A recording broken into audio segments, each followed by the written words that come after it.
ఈరోజు మా పల్నాడు జిల్లా ఎస్పీ గారి ఉత్తర్వుల మేరకు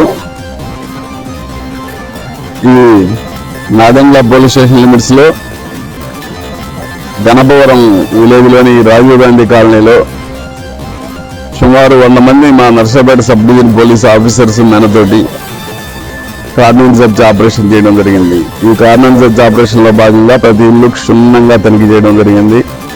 ముఖ్యంగా గంజాయి కోసం ఇల్లీగల్ యాక్టివిటీస్ ఏమైనా ఉన్నాయా, ఇల్లీగల్ వెపన్స్ ఏమన్నా పెట్టున్నారా ఇళ్లలో అనే దానికోసం చూస్తే ఎక్కడ ఏం దొరకలేదు. కానీ ఒక 24 రికార్డులెస్, పూర్తిగా రికార్డులెస్ 2 వీలర్ వెహికల్స్, ఒక ఆటో దొరికింది.